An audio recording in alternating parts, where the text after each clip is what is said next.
Hello， 大家好，我是乐乐，和你们分享有用的生活经验。我们最近终于完成了自己的衣帽间，每一步都是自己做的，其中包括 IKEA Hack 的抽屉，用剩余的地板面料做的面板，以及用金色铝条做的收边，还有开放式的挂衣区域。最后一步就是在挂衣区域最上面的隔板，我们一起来看一下吧。我们衣帽间的宽度是1.87米，计划做成开放式的衣橱。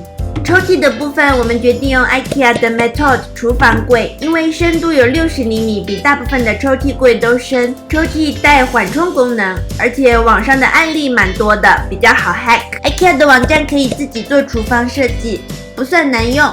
如果做不好的话，也可以在 IKEA 的店里约一个厨房区的店员，坐在一起做设计。软件会自动给第一个抽屉做成双层的，我们不需要，而且很贵，所以删掉它。顶部的面板我们也不需要，因为家里还有很多木地板的余料。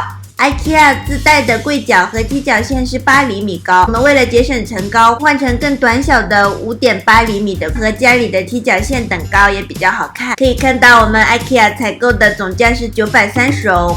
下订单之后去店里把柜子拖回家，然后按照安装说明组装起来。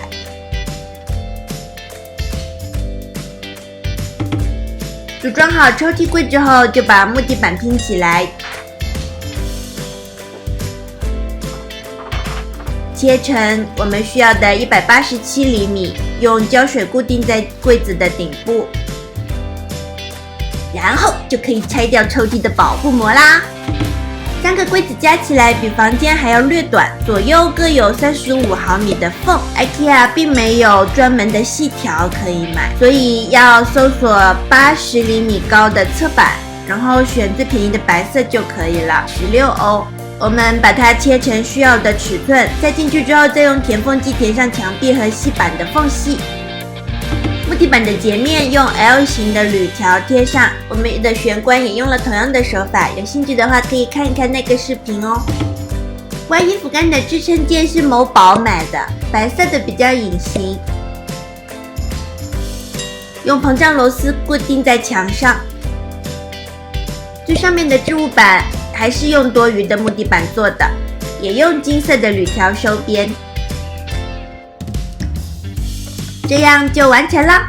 我会把我用到的各种工具材料的链接都放在描述区，有兴趣自己 DIY 衣帽间的朋友欢迎看一看哦。今天的分享就到这里啦，喜欢的朋友欢迎订阅点赞哦。